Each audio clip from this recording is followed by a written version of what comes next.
Okay, guys, welcome back after 2 weeks, and here we are. Hopefully, everyone can hear me. I see people already in the chat room, so thanks for showing up.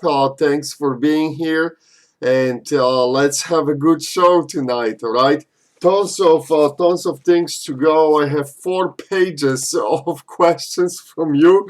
I don't know if we'll go through all of them tonight. We'll do as much as we can. All right, I promise you that. If we'll not touch on some questions tonight, what's going to happen is I'm going to come back to questions which were left out for the next week, and we'll go from there. But as you can see, let's start with the probably the one news which everyone is waiting for. As you can see, I do have my favorite Moat Vepper in my hands. And for those who are tracking those news, you know that this past week, I mean, that was a few days ago, but let's call it the past week, the Mowat was up for bidding, because of their bankruptcy. And they were, looking for the buyers. There was an auction for their all belongings and properties and all the business sections. And what happened was Mowat received zero bidders. So as predicted, nothing happened, guys. I told you this, that there's nothing to worry about. What it means is that for now the things will continue to roll like they are, going. The Moat is cutting down on some overhead. They're removing some management, all right, but they taking orders for the rifles for production for the United States, and as of right now, everything will continue to go as it was going before. So nothing to worry about it at this point. As I told you guys, we hear some sellers were spraying the rumors and trying to create the artificial panic, probably in order to boost the sales of the Moat Vapor, but nothing is changing as of right now. As I said, they received zero bids for their properties. So all they're doing right now, they are just cutting the overhead. They're keeping the workers on the firearms lines, because this is where the money comes. This is their true source of income right now, and that section, that business section, will be going, and and nothing will change. So what is going to happen after the presidential elections in next year in 2018 in Russia, I honestly don't know, but at least for the next year we should be fine. All right, guys. So this is the update, the flash from Russia on the Moat and on the situation, and as everything is remaining and will stay as it was, the few weeks ago, nothing changed. So nothing to worry about it. So there was a question about those SKS made by the Moat too.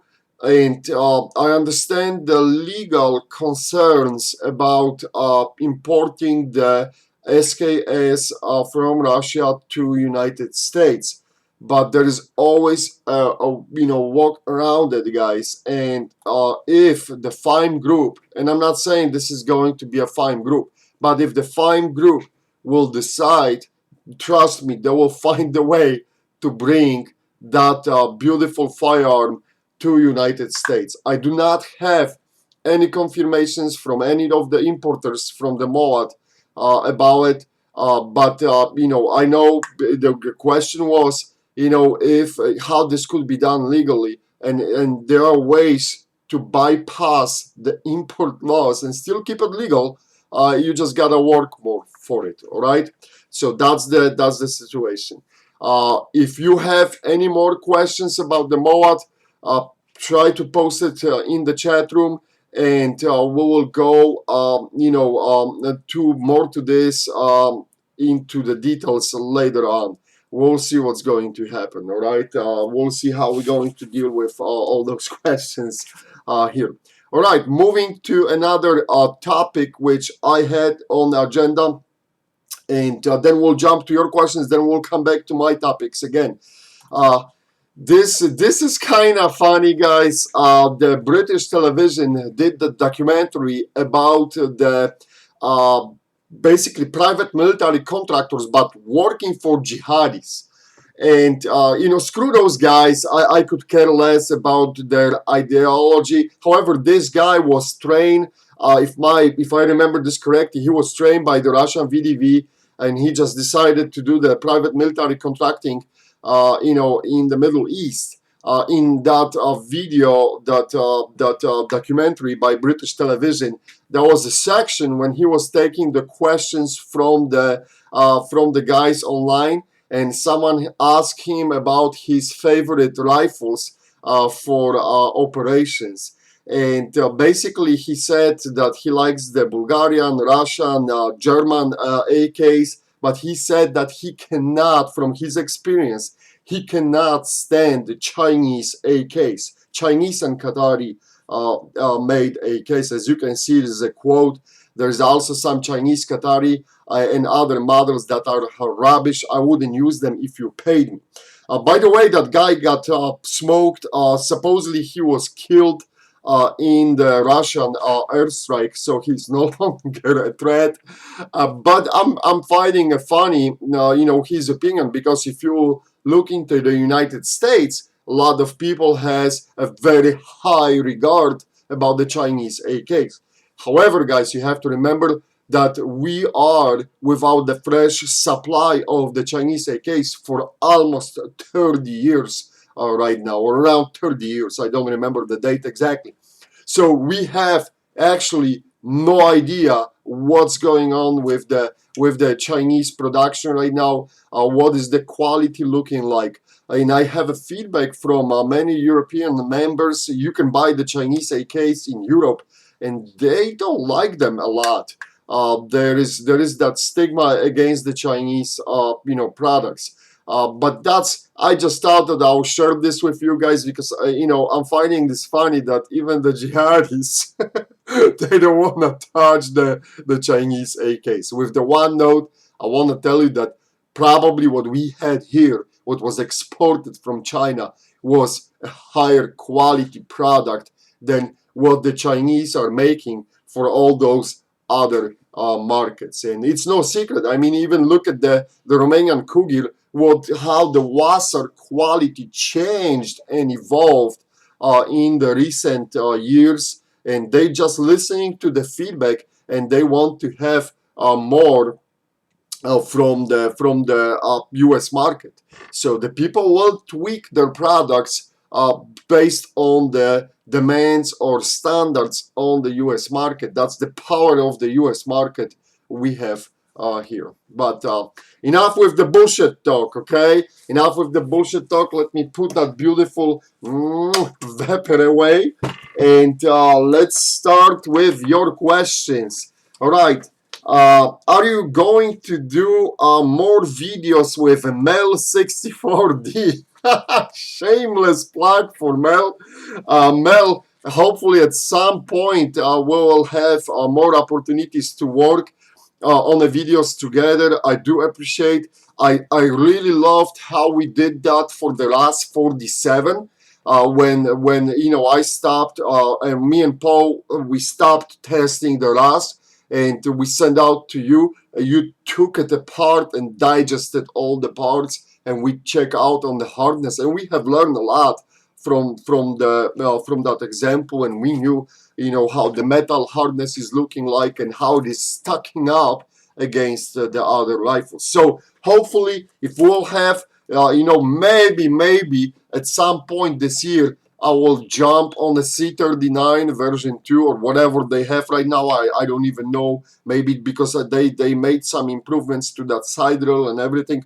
So we will see. Maybe we'll get that rifle at some point on the program, and maybe we'll do the same trick later on.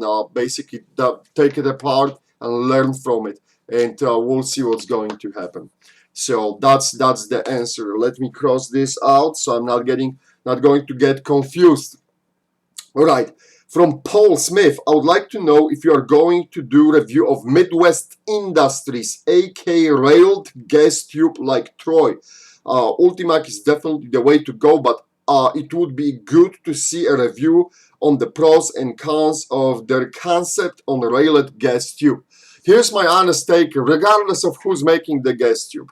Railed gas tube. You got the Ultimac, you got the Troy, and now Midwest jumping to the fray, right? Guys, if you have a side rail, always roll with the side rail. Always.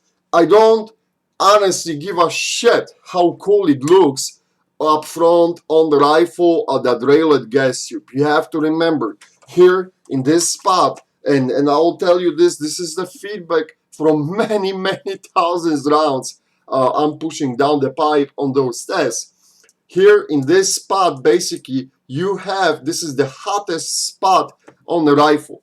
And even if you just shoot the one magazine, try to touch the gas block, try to touch that gas tube. You will see what I'm talking about. I mean, don't touch it. Don't be that guy. I'm just ironically teasing you or asking you to do so. That doesn't mean to grab the gas tube with the naked bare hand because you're gonna get burned. But the point is, whatever is happening on that gas tube, there is a tremendous temperature, all right? And I don't care what kind of electronic device you're going to have, you should know that the heat is the biggest enemy of the electronic devices, guys, all right? So what it means, you may not fry your red dot right away, but it is some impact and it is going to shorten the life of the electronic components inside. Does that mean that you should never use Ultimac? No. Because if you do not have any other options, boy, my vapor almost fell down. If you don't have any other options on installing the optic and you would like to have to add the optic, the Ultimac, yes, it will hold zero usually. Usual is not affecting the zero. That's not affecting the barrel harmonics. They really made them well. But the thing is, you have to be aware of the heat. And personally, I did smoke the Aimpoint T1 on it, and Aimpoint didn't do big halo. They give me the replacement, but yes, you can kill any optic on it, especially if you're a trigger happy guy. So watch out for that heat coming, and be aware, with that you have to. This is something what you have to keep on mind. As I said, if you have a side rail, always roll with the side rail first before the Ultimac. All right, but very good question. All right, question from Chase. I just bought my first AK. It's a Stava NPAP, and if you write the bolt back, it sticks 3/4 of the way back. Not really a functional issue, but the solution would be appreciated. So here is the very simple solution for you. Did you shoot it, or you just rocking with your hand? When the rifle is very new, very often you will get the bolt stuck basically in the position. Hopefully, guys, you can see it right here, somewhere here, and it sits on the trigger hammer. Okay, so the solution is either you can take the Dremel tool and polish the trigger hammer top, and you will make a smoother action and will go away, or shoot between, I would say, 250 and 300 rounds, and the problem will disappear. Honestly, this is just the brand new part, and it's very common on AK. Should that be happening when you are getting the rifle from the manufacturer? Absolutely not, because it's annoying. But if you are experiencing this problem, be aware that this will walk away or disappear. More you will shoot, the more these parts will start jelly with each other, or just grab the Dremel tool, polish the top of the trigger hammer. Just don't be stupid, don't go crazy, and this will go away. So really non-issue. All right, good question. Moving down, Andrew, from Andrew John. Since you've got me into the vapors, you're welcome. I'm going to pick up 20-inch 7.62 by 39 version next. I want to make a kind of LMG type weapon, light machine gun. What better AK to make one out of it? As in bipod, forex sight, and drum max. Any suggestions on good drums or solid bipods that I can use? I'll tell you this: you can get those clamp-on barrel bipods, but I wouldn't go that way. If you very soon the TDI Arms should be selling this rail. This rail is awesome. It's freaking awesome. It's holding up, and as you can see, it's an M-LOK rail. You can put the piece of the rail, and then you can attach any bipod to this rifle. So this should solve your bipod problem or question. As for drums, if you can get the original Russian drums, I would definitely go for it. The Romanian drums are not bad as well. But remember now, and for the Forex Optic, there is no. I would go rather with the 3x. Go with the Primary Arms 3x scope in 7.62 by 39, because they discontinued the 4x, so that's not an option anymore. But what I'm trying to tell you is now start thinking about it. If you will have a 20-inch barrel, Vapor, that's a lot of weight right there, and you will feel it. If you will add the bipod and the drum magazine, boy, you better start lifting some weights or you're going to feel sorry. All right? Can you have this fun? Absolutely yes. But be aware of the consequences every time. If you will have that Vapor loaded and everything, I bet you're probably going to clock around 20 pounds with the full setup. So don't be surprised, okay? All right, moving to the next question. Let me cross this out. From John Bollow. Much longer are all the good gun-related content providers going to stay on YouTube with the current demonetization situation before moving to sites like Full30 and others? When will the Full30 get their mobile app? So, as for those who don't know, the YouTube got caught red-handed with displaying ads, supposedly, right? Supposedly displaying ads on the ISIS videos and Taliban videos and all that garbage. So when the story was exposed in the media, the major advertisers like Pepsi, Walmart, Amazon, and everyone else, they pulled the plug on the advertisements for the YouTube. Many others follow it, and basically what happened was the YouTube pledged to remove the advertising from all the hate speech channels, and for some strange reason they got of course the gun channels into the same bucket as the ISIS channels, but also there are many other channels or categories is suffering. So basically there is no income revenue coming up from the advertisement, because the most of the ads were completely pulled out. You can see some ads popping up here and there, but that's just basically some marauders leftovers. And what happened was a lot of people is hurting because that was some income keeping the channels alive and letting to pay the bills, at least, and move things forward. For the gun channels, there was always, like for us guys, that wasn't really that much money, because we were getting really the cost, the money we were getting from YouTube were not even covering the cost of traveling to the farm to make a videos, to give you the idea, right? But it was something, it was our emergency fund when the tripods for the cameras got destroyed by the breeze or something.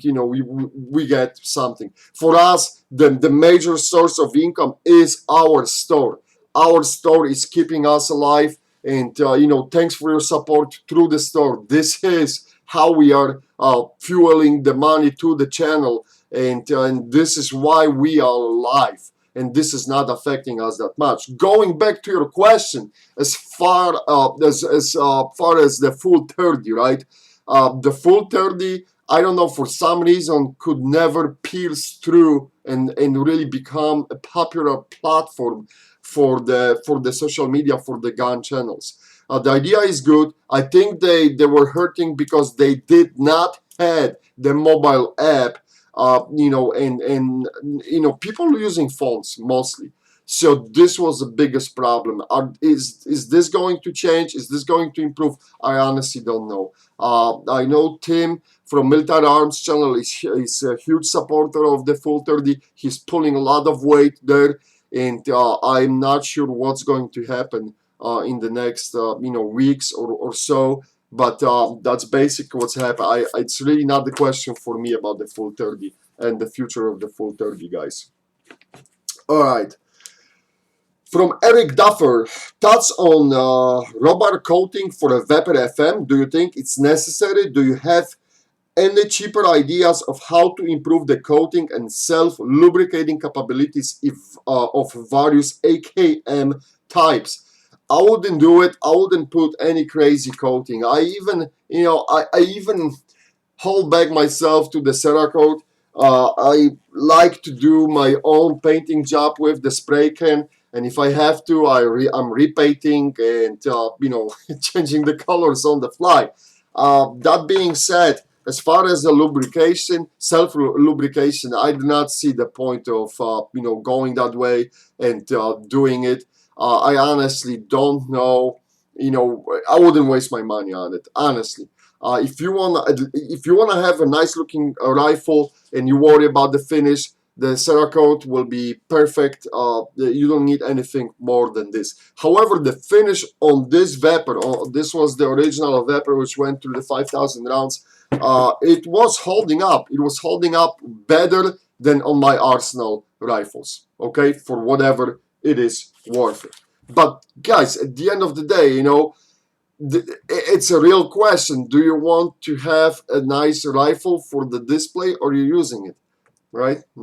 It's something to think about it. I'm not saying that the rifle should be scratched out, beat up, and everything, but if the finish is the last thing I would worry about it, because you can quickly repaint it, right? What was annoying, like on that Arsenal rifles, when you had that bubbling and the paint was chipping out and you could see the exposed bare metal on the barrel, that was pissing me off. All right, but again, you can clean up this mess and use the spray can and keep rolling, man. All right, so we're crossing the question from Eric. Let's switch to another page. You guys have no mercy on me today. Thomas Smith. Okay, I know that it is completely illegal to convert an AK to full auto. It is actually legal if you have the special FFL, I think it's a 07 title, and you can manufacture the samples. So, but that's beyond. It's not that hard to get it actually. But it would be nice to hear or see the better understand the differences in the mechanism between the two. Basically, you need the third rivet. You need the third rivet for the fire control group, and you need the full auto trigger, and that's it. Rock and roll, man. You have to just time it correctly, and everything will be working fine. It's really not that hard to convert the AK to the full auto if you have a receiver and everything. All right, but you have to get your paperwork ready for it. You have to be FFL. You have to have the 07 title, and then you can start doing things like this. If you will do it somewhere else, I don't want to hear about it. I want to know. All right, Lynn Jonathan, if you had unlimited budget, how would you customize your rifles? Would you pick Western style of upgrades? For example, M4 stock, Steiner D-balls, or Russian flavor of upgrades of Zenitko furniture, modern Eastern Bloc optics, and etc. and so on. Okay, so basically, here you see. Okay, this is the way how I upgraded my Vapor. For me, this is like one of my favorite setups. The only difference is I like to have the Annihilator 3X scope too on the 7.62 by 39 rifles. But definitely I like to have the adjustable stock. I'm the guy with the long hands, and I use this very, very often. As for the rail, I can live with wood. Really, I have no problem with it. However, if you want to quickly add the light or something, rail makes your life easier. And that's pretty much it. And the muzzle device, that's your personal preference, of course, right? Whatever you wanna use, anything is better than the slant brake. I'm not saying slant brake is bad, but even that our Fighter 47, which is a very priced, very nicely priced brake, works great, and you will see the improvement immediately compared to the slant brake. I like to change the grips too, and this is the TDI UPG pistol grip. Very often you asking me what is that black thing. This is a tennis racket. This is kind of Rob's ghetto solution. This is the tennis racket wrap on the grip, and I have a large hands, and that's why I'm using. I like to have some more surface to clamp on my hand when I'm clamping the grip. As for the triggers, I like the either basic ALG triggers or even Tapco. I can work with them and I can make them work for me. For sling, as you can see here, I'm using my Ghetto the 550 loops to 550 cord loops to attach the MS3 sling, and again you can get it from our website as well. This is a very good sling, and there was always a few people are asking me, hey, are those 550 cord loops standing up? Can they survive the heat and everything? And guys, I'm running them on all my rifles through all those tests. You can see them in the video, and we haven't lost even one 550 loop from heat. I lost it once because I dropped the rifle and the rifle landed like this, and the loop got basically cut. It was still holding up, but I exchanged it. So that 550 cord got cut from the contact to the rock. But other than this, it's the 550 cord loops are surviving. You don't have to buy anything fancy. I see some people are selling this for $20-$30, those fancy loops. And like, okay, you want to buy it? Be my guest. But again, Ghetto Solution is working just fine. All right, so this is my dream setup. Okay, this is my dream setup. That's how one of my best setups for the AK. Hopefully this answers to your question. That being said, I have a case with the pure wood, guys. Just saying. All right. Very rarely, this is from Jason Smith. We had another Smith before. You guys are not brothers, are you, right?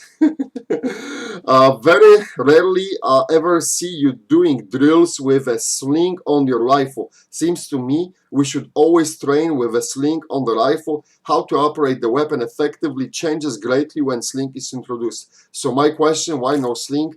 I actually use the sling all the time in all the 5,000 rounds videos.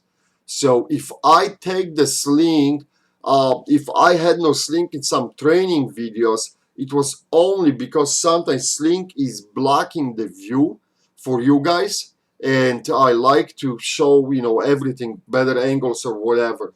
So that was the only reason. But I always use, look, even now, look, there is a sling on my rifle. So, okay, there is some miscommunication here.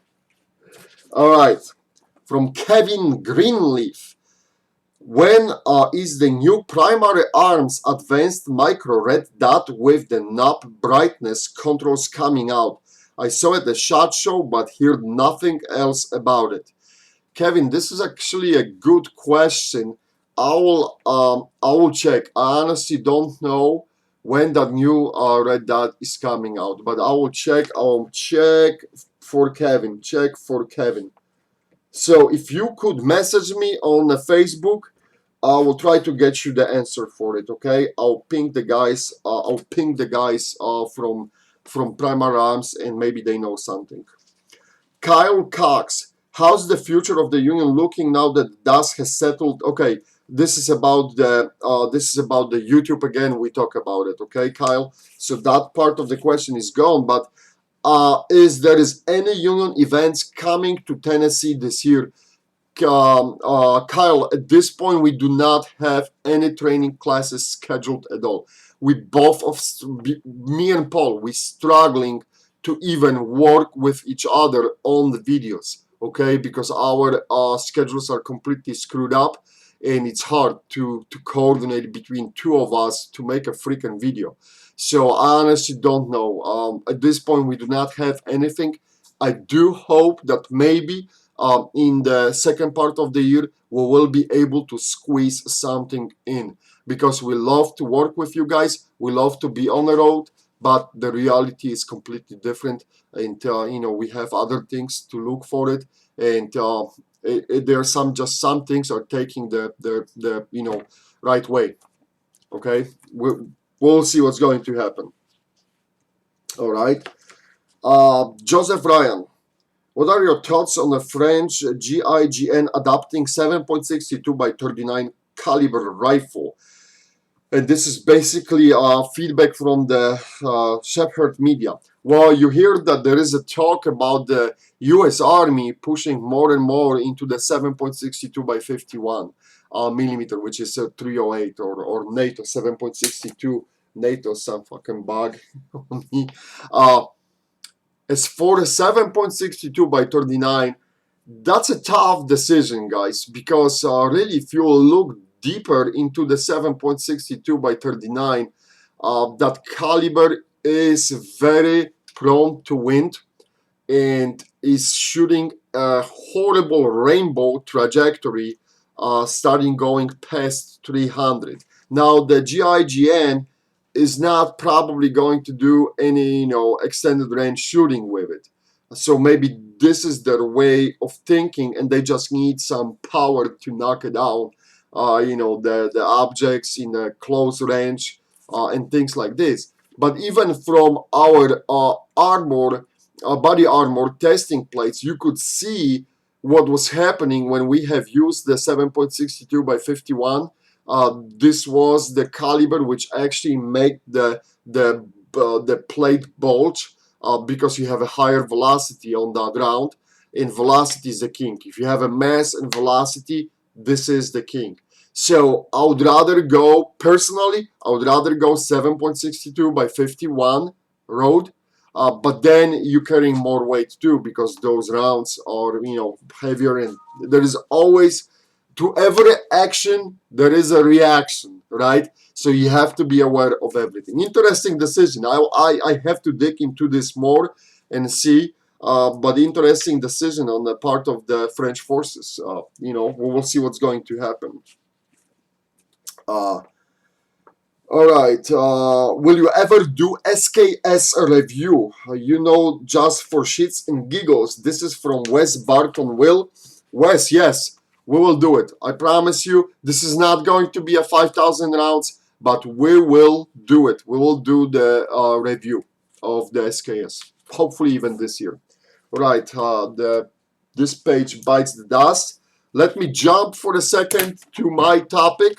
Okay, I want to show you guys something. Look, we got thanks to your basically questions, and you are asking for it, we have produced right now the AK Bootcamp booklet now for AK-47 and 74. So what is inside the book? Inside the book, you can learn, for example, different holdover methods for your iron sights, for red dots, and so on.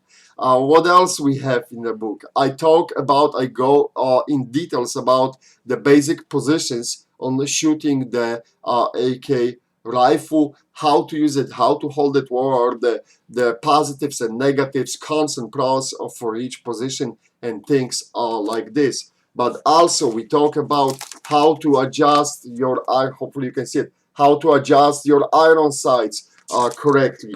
Very simply, this is explained by me, step by step operations. You got the different zero methods now for the 7.62 and for the 545. we talk about the things like sight alignment and how to correctly align the sights, and basically the wind impact of for all the different rounds in 7.62 and the 545 by 39.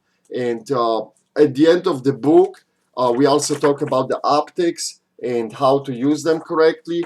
But also at the end of the book, you got the data to record whatever your rifle can do. And the idea is that you will create and maintain the data book for your rifle. So when you have to make the shot, you will just quickly glance over to the conditions you had, and you could be spot on because you have some data to support your shooting and what to do with it. The book is available at our website ak4774.com.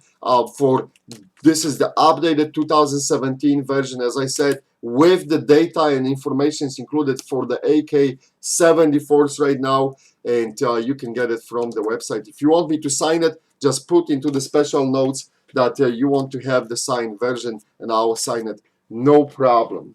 All right. Whew. Going back to your questions right now, what we have here from Andrew. With all the tensions with Russia, do you think Trump will impose any more import bans that will affect AK users? Well, as you can see, the situation is, taking shit basically, and I do not see any improvement anytime soon. Let me try to reset the camera for the, there we go, for the sharpness. What is happening on the political scene, guys, is absolutely unpredictable at this point. Anything may happen, but if you will listen to Trump carefully, he is still looking for the common language with the Russians because he is realizing that it would be better to work with them than against them. So I don't know if we'll see the sanctions, impacting like a MOAT or ammo imports, but we may see the sanctions probably against banks because this is where it will really hurt the Russians even more. So fingers crossed, we'll see what's going to happen. That's absolutely, I do not have a crystal ball. I cannot answer to that question, but it is, the situation doesn't look good. If you look into everything, what is happening in Syria, and forget all these allegations about the hacking and everything, but look what's happening in Syria and how huge it is disconnect between us and the Russians in eyes of the Syrian conflict. So we'll see. Fingers crossed for no more sanctions. We'll see, right? Nathaniel Hamlin want to match my cheese grater to my OD Macpool furniture. What barbecue paint do you recommend? I use basically those Krylon paints from Walmart, Krylon camo paints, and they do have they have few greens. They have like army green, they have olive, and they have deep forest green. So one of these greens should match your desire for the green, furniture to match the Macpool color. One of these green paints, they are really good. This is, this is basically that spray paint is holding up, guys. Even if you will start scratching it, who cares? Respray it, and you will be good to go. All right. But as I said, Krylon, Walmart, camo paint, done. Ravshan Gafarov, what do you think about the Hungarian-made AMD 65? I just picked one up. All right. So the AMD 6, there was nothing wrong with the AMD 65. However, you have to remember that what is coming to US and some parts kits or whatever, how they were made, put together, that is the biggest question. I have seen those AMD 65s, I think, sold by Classic for a very attractive price right now. But I have also, I didn't hold them in my hands, all right? But I had also the feedback that the quality control on those is very spotty. There are some people who are very happy with them, and there are some people who are forced to send them back immediately, after they're receiving them from the FFL dealer. So hard to tell. I do not, as a rifle, the rifle was designed to work and it will work fine. But then there's that human element, the quality control, and I'm telling you, there is a mixed feedback as of right now I'm getting from fans who actually own those rifles. It's not like, they came in coming up with it. It's just from people who own those rifles. So, all right. Brandon Douglas. What would you say is the best AR stock to run on AK with the Goat Beeper Annihilator combo? If you are good with the cheek weld, you can get away even with the BMS Mission First Tactical stock. However, if you need the better cheek weld, you can look into the Luf AR where you have adjustable cheek riser on it, but it is more expensive stock. Or even for really a good precision shooting, look into the Magpul PRS, the latest gen stocks. But this is like a completely next league of the stocks. So you got or you can just roll with the CTR Magpul stock, and you can use their not adjustable but clamp on cheek risers. So you got the few options. However, there is a pain in the ass to remove those cheek risers on the older models. Now I think they're coming up with the rip-off ones. I didn't have a time to check it out yet. But if you can live without the cheek riser, BMS Mission First Tactical stock, absolutely a good stock. Okay, boom. From Jairus Greco, what's your favorite AK-47 muzzle device? Is there such a thing as flash suppression as well as a muzzle rise compensation? No, it is not. You cannot have, it's always a compromise. You're either going to have an outstanding muzzle brake, which will control the muzzle jumping, right? You will have a great muzzle control, or you will have a phenomenal flash hiding capabilities. So if you have some sort of the hybrid, it's always a compromise. The one, it will suck a little bit of everything, right?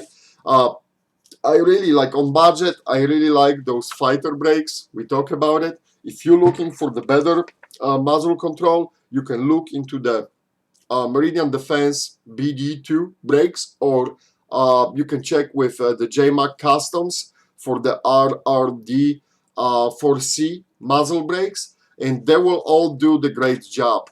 There's always a problem with the concussion wave coming from the muzzle brake, and that's normal. You're going to have a concussion wave going to the side because that energy has to go somewhere. For flash hiding capabilities, I really like the Fighter 24. The way how the Fighter 24 is designed is pushing the energy forward. It's channeling that all energy forward, so there's not much concussion wave. There is some flash, but not that much. It's controlling the flash nicely. And remember, guys, this is the total misconception about the flash. The flash hider is not to hide your flash signature from the enemy. The primary job of the flash hider is to not blind you when you're shooting in the low light conditions. Test this for yourself. Take any muzzle brake and shoot like when you have the sun coming down, really low light conditions. Try to dump the magazine, and you will see that because of the flash from the muzzle device, your eye you will start seeing that white blimp in your eye, because that's how the eye got blinded, temporarily blinded because of too much light coming your way.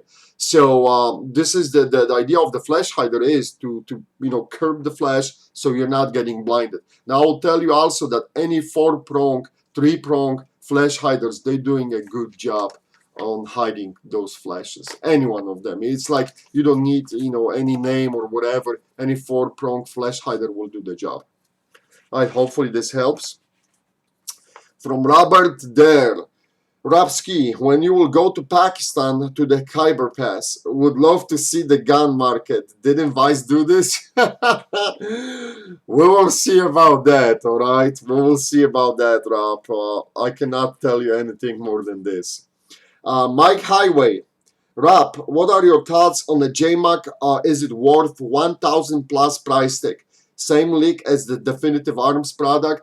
I did had the JMAC rifle. We did the review, basic review of the JMAC rifle. We found some problems with the finish right away.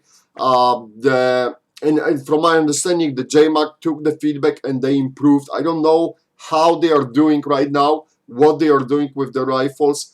But you know, there were some things with the rifle at that point. The price, $1,000 for the build kit, it is a steep one price, but you have to understand that those businesses, you know, if they are in the really in the market and they run the company, they have a payroll to meet, they have to pay the FFL tax, and it's hard for them, for the smaller shops, to keep up, you know, and that's why you see the prices around hovering around $1,000 for the kit build gun. In my eyes, it's extremely hard to compete against for them against like Arsenal SLR 107R for the $849, and you have a factory gun, right? The quality control, initial quality control on Arsenal may be spotty, but I can guarantee you that the Arsenal will hold a better value than the JMAC rifle. That's not even a question, right? Because that's how the market is set up in the US. So as I said, that $849, that was a killer. I mean, the basically the Fine Group took the bail and they stopped the small shops in the back and they twisted that bayonet into their back. It was a killer for a lot of outfits. So in my eyes, at this point, it's better to go with the Arsenal or even the Vapor FM. You know, $999, and you have outstanding rifle than with the JMAC, and that's pretty much because of what happened in the last 6 months, because we got those new models to enjoy, and the situation changed. All right, nothing against JMAC, it's just how the market is looking like. All right, next page. We're plowing through it, guys. I'm doing my best here. I'm doing my best. All right. Okay, what type of paint do you use on the Vapor and how does it hold up? So I use the Aviro Avero Aviro Coyote Brown. You can that's a Coyote Brown paint, and it's holding up nicely. It creates a thick coating. So I really like how the Aviro does that paint. It's a little bit more durable than the average spray can paint, but let's be honest here, this is not Cerakoting. You know, if you're looking something for like, you really like your finish on your rifles, you probably should invest a little bit more money and get it Cerakoted. But I'm perfectly fine with the spray can solution on my rifles. But again, it's Avero, Avero. I think they are owned by Radco. I may be wrong about this, but that's what's happening. All right, good question. All right, that was from David. No, that was from Juan. Jacob Beach. With the current market now, what one production AK would you take over all others? We just talked about it. Vapor FM wins again. Here's my takedown, guys, from production AKs right now. Okay, budget, like completely starter solution. Wasar 10, Wasar 10, Wasar 10 for the starter rifle. Then you got a little bit more money, right? More on a budget, and you're looking for the factory gun. I'm not going to salute you with the one finger. This is just to make a point. Okay, Arsenal 107R, $849. Great value for the Arsenal. And finally, staying still below $1,000, Vapor FM at $999.99. And this is the holy trio. The way I'm seeing it, really, on the market. It's hard. All foreign guns, and get the imports while we still can. You can never go wrong with the imported gun. Okay, imported AK. That's either for the resale value or whatever. All right. Alan Rasmussen, I would like to know what magazines fit Weber 556 and where you can buy them. I think if you got that original Weber in 223, it only takes the Weber magazines. However, Chase from Definitive Arms is converting the Webers 223 and 308. He's putting his adapters on those rifles, and then you can start using the regular Magpul magazines. I am not sure if he's taking the orders. So, but if you have that factory built Weber 223, then you have to look into the Moat magazines, which are rather expensive. Okay. Joseph Memo, I definitely would vote to see the SKS review. We talk about it. We'll get the SKS on the program. That was the easy one. Josh King, what is your opinion on the VZ58, and do you think there is any truly good rifles in 7.62 by 39 other than AK? The VZs are very cool rifles. This is a little bit like that unwanted bastard child. The Czechs, at that time, that was the Czechoslovakia, and they thought they were cooler than anyone else, and they created their own version of the AK, that VZ, right? And that was kind of to salute the Russians with the one finger politely, and maybe escape paying the licensing fees. The VZs are nice and cool, and hopefully we will get them at some point, maybe this year on the program. Okay, we'll see what's going to happen. I'm not saying this is going to be a 5,000 rounds test, but maybe we'll get the VZ58 to show it off, to pimp it out, and to see what this rifle can do. All right. Also, you got the AR starting to popping out in 7.62 by 39. Something to look into it more. I don't know. I use that. My God, I forgot the name right now. I use the Rock River Arms. I know they do the one, and I use the Mutant too. And they're kind of interesting rifles. It's not like I would go crazy about them, but something to look for it. Also, we had on the program, we did the Faxon in 7.62 by 39, and then Creative Arms, the kind of like a Mutant hybrid in 7.62 by 39 rifle. Very interesting concept. And we cannot forget the M Plus M Elite, which was like completely new rifle, and the Zig Russian, which I really didn't like Zig at all. I think it was overcomplicated gun. But that's interesting breakdown. It looks like that Caliber was trying to punch through more to the U.S. market on the different designs, because the ammo for 7.62 by 39 has become wildly popular, and it's rather cheap. So, but we'll see what's going to happen in the future.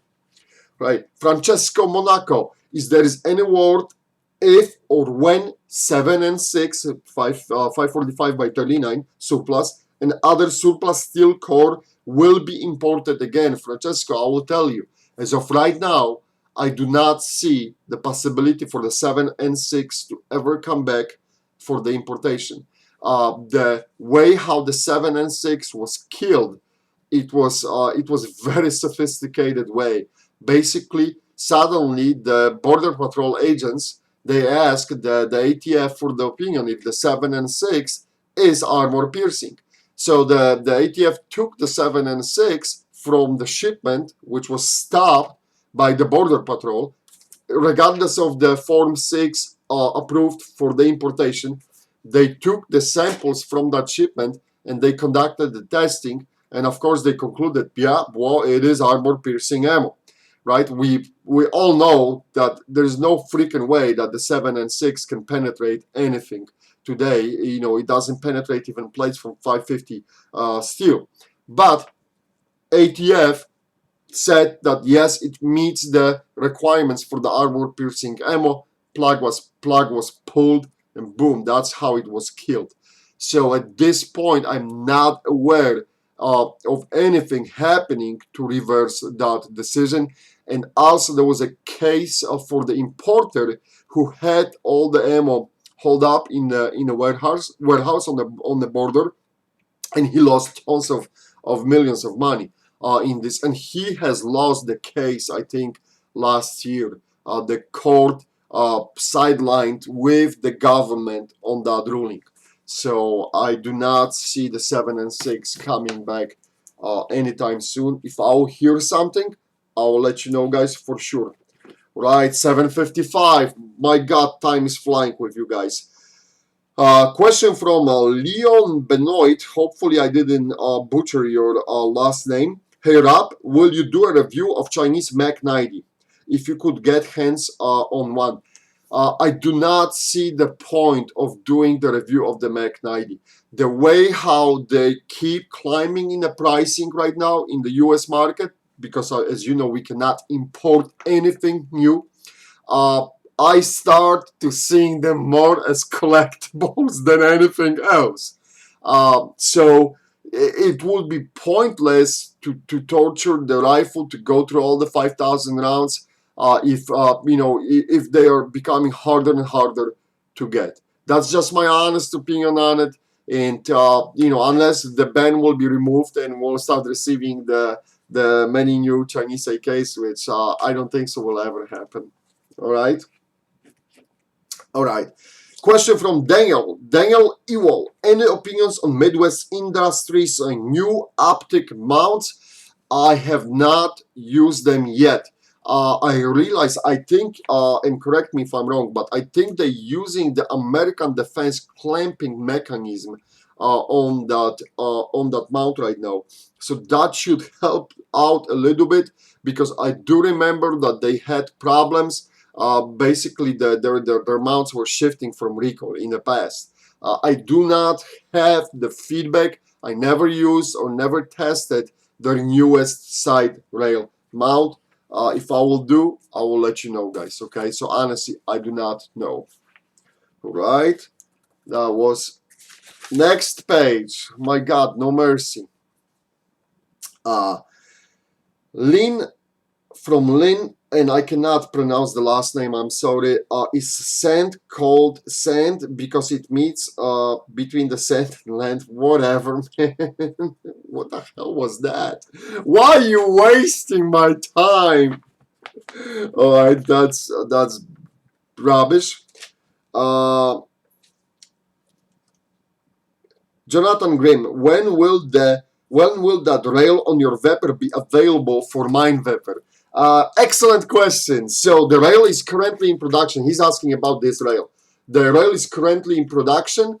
The last changes were made based on the feedback, and the production is smoking and moving forward.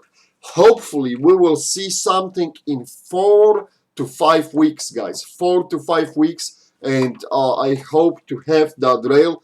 I will be proud to carry that rail in our store, because they really did outstanding job. I love this thing. I did a lot of magazine dumps on it. Look, that thing is not moving. It's rock solid, and it's outstanding rail. And the price, $99. I think that we aiming for that price. So $99. This is a great value. So 4 to 5 weeks. We shall see what's going to happen. All right, boy. 2 more minutes, guys. All right, Russell Glenn, thank you for processing my orders from your store so fast. I, along with many of your subscribers, appreciate the information you pass to us. Thank you for your support, really. Thank you, guys. As I said, store is keeping the union alive. We are extremely grateful for what you're doing for us, too. Mac Kugir. So what's the final consensus of the new Arsenal SLR 107R? Funny thing you ask. Wait till Sunday, you will see. I'm editing right now. This is actually, I recorded the episode at the end of the March. I just had no time to edit it, but the new episode, the final episode, should go out on Sunday. So I'll keep you in the suspense Like keep dropping that vapor. See, that's why we cannot have a nice things in the union. Everything gets dropped here. All right, Casey, Rob, how would you compare using classic AK iron sights to your choice of flip-flops, flip-ups sights, in terms of holding zero and durability? I use the on the flip-up sights. I use the Magpul Pro sights. They hold zero very well, and I also use the Troy sights. And I know that there are some things connected to Detroit which doesn't make me happy what with the hiring of their personnel and everything, but the truth is their backup iron sights are really nicely made. Okay, so regardless of what the shitty business decisions they made or the personal decisions they made, the truth is their iron sights were really decent. As far as for the Magpul Pro sights are really good too, and I was testing them for dropping and everything. And can you destroy them? Of course, everything could be destroyed, but they will hold up to the basic abuse. And as far as running and comparing them to AKs, the AK, the iron sights, on the rear, of course, it's a different system. It's more like a pistol, right? When the ARs, you can get the peep sights basically. So the peep sights are a little bit more people in US are faster and familiar with the peep sights because of all that culture and whatever you have learned in the military. So, but I have no problem. All iron sights are working great if you know their strengths and limitations. All right, let's put it that way. All right. I will take the question right now from the chat. A few questions, and we'll finish on this, guys, because it's past 8 o'clock. How do we get the question to Rob now? Bishop 2355. Bishop, you can either post it in the chat room. Today is a special episode because we had to skip the last week episode. I was the whole week on duty, and I couldn't do the live chat. So if something like this is happening, then you cannot, we're not doing a lot of questions from the chat. But during the regular broadcast, I'm picking up the questions from the chat room. So another way would be I always post I make a post on the Facebook with questions. Hey, if you have any questions, list them here on the day of the chat. So you can jump on it, post your question, and I'm taking those questions, and then I'm trying to answer it. And as a last resort, you can always email me, but be aware that I'm receiving so many emails, guys. It's hard to plow through all of them, and sometimes I miss them, honestly. All right, guys. It was awesome to talk to you. Thank you for being with us. It's past 8 o'clock and we'll be wrapping up. Thanks for tuning in. It was a pleasure. Have a great night, guys. Happy Easter to everyone. Drink responsibly on Sunday. Celebrate. Go to church. Be a good guy. Okay. Thanks for watching, guys. Stay tuned. New video will hopefully go this Sunday about the Arsenal 107